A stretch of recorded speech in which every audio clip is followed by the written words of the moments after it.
Olá, tudo bem com você? Eu espero que sim, eu sou o professor Alessandro, professor de língua portuguesa, literatura e redação para o Enem e concurso público. Nossa aula de hoje nós vamos falar sobre o assunto colocação dos pronomes átonos. Tá? Então, colocação pronominal é a posição que os pronomes oblíquos átonos na língua portuguesa, segundo a norma oculta, podem ocupar em relação ao verbo. Então, basicamente, na língua portuguesa, esses pronomes oblíquos, eles têm três posições em relação ao verbo. Eles podem vir antes do verbo, ou seja, à esquerda do verbo, que nós chamamos de próclise. Eles podem vir depois do verbo, ou à direita do verbo, que nós chamamos de ênclise. E também eles podem vir no meio do verbo, entre o radical e as desinências modo-temporais, o que nós chamamos de mesóclise. Esses pronomes recebem esse nome, pronome oblíquo átono, porque oblíquo, uma vez que a função sintática que eles assumem normalmente é a de objeto. Então, de acordo com a norma culta, por exemplo, é inadequado eu falar ou escrever eu amo ela, tá? Porque ela normalmente é um pronome do caso reto e ele vai ter a função de sujeito. Então, nesse caso, de acordo com a norma culta, eu tenho que empregar o pronome oblíquo, eu a amo, nessa situação. Então, nós temos três posições em que os pronomes oblíquos átonos, eles podem ocupar em relação ao verbo. Antes, no meio e depois. Próclise, mesóclise e ênclise, certo? Então, desde já eu quero convidar você a se inscrever no meu canal, você que ainda não é inscrito, tá? Deixar o seu like. Veja que nessa tira que eu estou utilizando como exemplo, tá? Nessa tirinha aí, esse gênero textual, nós temos aí o uso que o personagem faz do pronome oblíquo.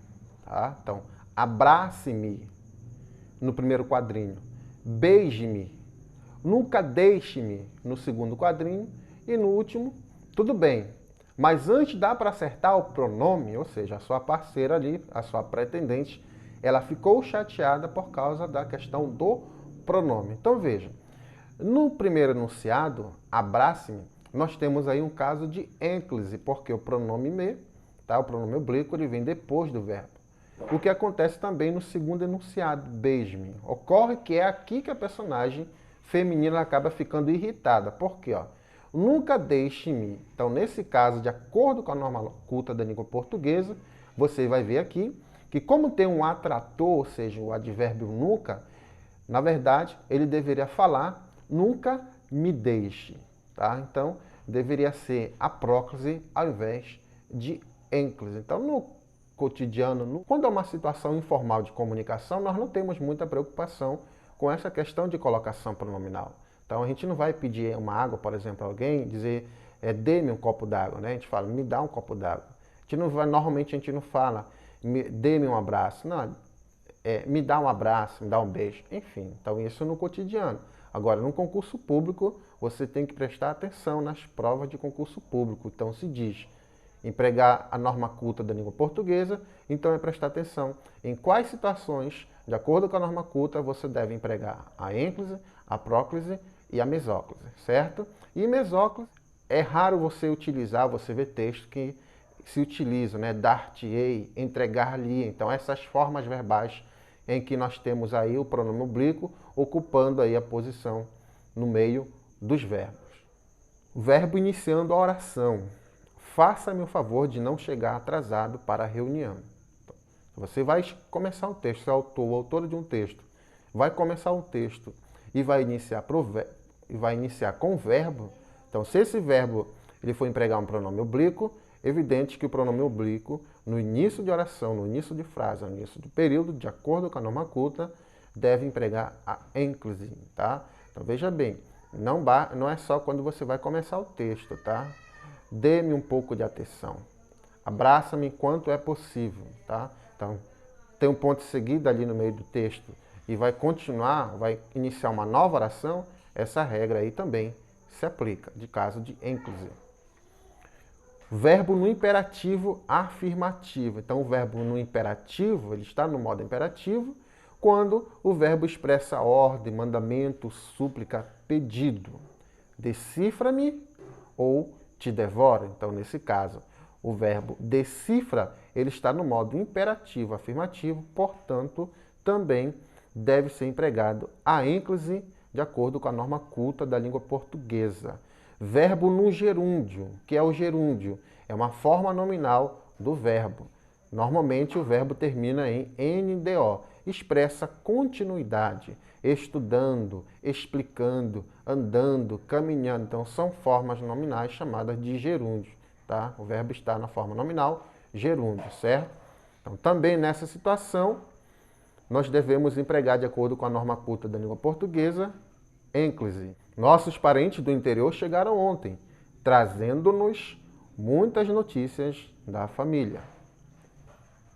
Verbo no infinitivo impessoal. Então, mais essa situação em que a norma culta da língua portuguesa diz que é obrigatório o uso de ênclise, tá? Então, o verbo no infinitivo, que nós chamamos também uma forma nominal do verbo, em que ele não está conjugado. Então, normalmente o verbo no infinitivo, ele termina em AR, ER ou IR. No caso do verbo pôr, né, sua forma nominal, a norma culta da língua portuguesa considera a terminação OR, certo? Então, nessas situações em que o verbo estiver na forma nominal infinitivo, também se emprega a ênclise. Convém dar-lhes o aviso agora mesmo, tá? Então, veja, o verbo dar termina em AR, portanto, ele não está conjugado, não tem sujeito, ou seja, está no infinitivo. Por isso, de acordo com a norma culta, ao invés de convém lhes dar, tem que ficar convém dar-lhes, certo? Quando deve ser utilizada a próclise, ou seja, quando o pronome oblíquo deve vir antes do verbo. Então, desde já uma dica, preste atenção, tá? São muitas regras para você estar memorizando. Então, no caso da próclise, você vai ver se tem algum atrator, ou seja, alguma palavra que atrai. Então, se, por exemplo, lá ali na frase, ali na questão de concurso público, no enunciado, você observar se tiver alguma palavra que atrai, é próclise. Se não tiver, provavelmente é ênclise. Então, no caso, a mesóclise é já um caso, embora não se use bastante com frequência, eu considero uma forma mais fácil de você aprender e também de memorizar, tá? Que é um caso raro. Então, a gramática normativa recomenda o uso da próclise nos seguintes contextos. Na presença de atratores. Então, existem determinadas palavras da língua que são consideradas atratores dos pronomes pessoais oblíquos átomos. Porque nos enunciados em que elas ocorrem, esses pronomes devem anteceder o verbo que complementa, tá? Como se fosse um imã, e essas palavras aí vão atrair o pronome para antes do verbo. Palavras ou locuções de sentido negativo. Então, veja lá, na tira nós tínhamos lá o nunca, tá? Ninguém me contou que eles haviam sido expulsos do colégio. Então, ninguém aí é um atrator, por isso nós temos a próclise. Dinheiro algum nos compra a consciência. Então, o termo algum aí funciona como atrator. Os advérbios, ou seja, as palavras que expressam circunstâncias, de tempo, de modo, lugar, entre outros. Ontem ouvi no cinema. Então, o advérbio ontem atrai o pronome oblíquo ou para antes do verbo. Sempre lhe pedem que conte histórias para as crianças. O advérbio sempre atrai o pronome lhe. Uma observação, atenção, tá? No enunciado, se houver uma pausa, no caso marcada por uma vírgula, entre o advérbio e o pronome, recomenda-se a ênclise. Ontem ouvi no cinema, sem vírgula. Agora, se eu escrever esse enunciado da seguinte forma, tá? Então, nesse caso, a vírgula aí está entre o advérbio e o pronome, entre o verbo. Então, nesse caso, é como se eu estivesse começando um novo enunciado, uma nova oração, portanto, vale a regra lá da ênclise. Então, é o verbo iniciando uma oração. Portanto, ontem, vírgula, viu no cinema. Os pronomes relativos também atuam como atratores. Os discos que lhes foram emprestados deverão ser devolvidos em 15 dias. Conversamos longamente com os alunos, os quais nos pareceram bastante preocupados com o exame vestibular. Os pronomes indefinidos também são atratores. Alguém me procurou? Todos nos pediram que trouxéssemos carne para o churrasco. Então, se na oração não tiver nenhuma dessas palavras aí vai para o caso de ênclise ou mesóclise. Os pronomes demonstrativos neutros. Isso me lembra as brincadeiras da infância. Aquilo nos provocou horror. As conjunções e locuções subordinativas também são atratores. Os trabalhadores ficaram frustrados porque nos esperavam para a festa e não pudemos comparecer. Ainda que o admire muito como pessoa, não votarei nele para deputado estadual. Enunciados exortativos, exclamativos e nas perguntas diretas, também recomenda-se o uso da próclise nas locuções verbais e nos tempos compostos. Então, locução verbal, quando se tem duas ou mais palavras na função de um único verbo. Então, nos enunciados em que ocorrem tempos verbais compostos e locuções verbais, então a tendência generalizada no português brasileiro, tá? Então, presta atenção nesta informação aí, né, que é via de regra, tá? Então, a depender da banca de concurso público, essa informação deve ser levada em consideração, correto? Então, de maneira geral, na maioria dos casos, no português brasileiro, a tendência é de colocar o pronome átono depois do verbo auxiliar e antes do verbo principal. Esta música alta está me incomodando muito. O professor Alessandro tem nos explicado pacientemente os temas propostos nos exames vestibulares. Então, esses, de acordo com a norma culta da língua portuguesa, são os casos em que se recomenda o uso da próclise. Agora nós vamos ver quando, de acordo com a norma culta da língua portuguesa, deve ser empregado a mesóclise, ou seja, o pronome oblíquo vai ficar na posição, no meio do verbo. Então, a gramática normativa recomenda o uso da mesóclise sempre que o verbo estiver no futuro do presente ou no futuro do pretérito e não vier precedido por uma das palavras que atrai os pronomes átonos, que nós vimos anteriormente. Tá? Então, futuro do presente ou futuro do pretérito é o contexto em que se recomenda o uso da mesóclise. Detalhe, se não tiver nenhuma daquelas palavras chamada de atratores, se não tiver mesóclise, se tiver, aí elas vão atrair próclise, correto? Conformar-nos-emos em ser para sempre o país do futuro, tá? Agora, se eu reescrever esse enunciado da seguinte forma, ele vai ficar assim. Não nos conformaremos em ser para sempre o país do futuro. Então, nesse caso, o pronome agora é proclítico, porque eu tenho um atrator, ou seja, o advérbio não, que está atraindo aí para antes do verbo. Ajudar-nos ia muito mais à oposição se fizesse críticas construtivas, mesóclise. Mas, se eu empregar um atrator, uma palavra que atraia, tá? Como na seguinte oração, aí eu vou ter próclise.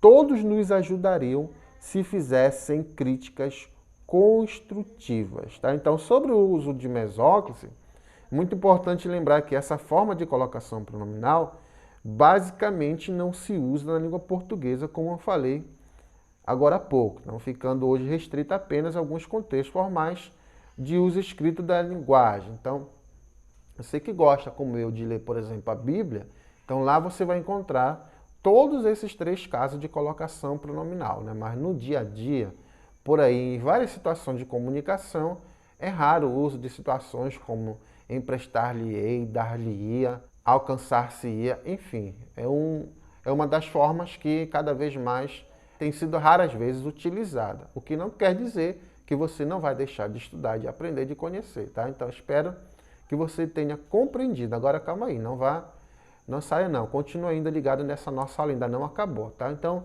veja agora comigo algumas situações, tá? Alguns gêneros textuais em que se empregou o pronome oblíquo. Veja se você entendeu aí este conteúdo comigo hoje. Então, nós temos duas tiras, tá? Uma do Jim Davis, uma do Jim Davis e uma do Fernando Gonzalez. Então, na primeira tira de Garfield, nós temos ele pensando, né? Que tédio. Estou cheio de ficar em casa o tempo todo. Me deixe sair. Preciso de espaço. Então, ele ali tentando, né, se comunicar com o seu dono. Já na segunda tira, me dá 2 moedas para o meu porquinho, das grandes, claro. Aí lá vai. Vem, porquinho, tá? Nós vamos falar aqui do sentido do humor, tá, gente? Então, vejam só. Então, nessas 2 tiras aí que nós estamos vendo, nós temos aí a recorrência em um determinado tipo de colocação pronominal, tá? Então, qual é a posição ocupada pelo pronome oblíquo nessas 2 tiras? Então, lá no terceiro quadrinho, veja bem, Garfield emprega uma próclise, tá? Então, de acordo com a norma culta da língua portuguesa, está adequada essa utilização do pronome oblíquo? Sim ou não?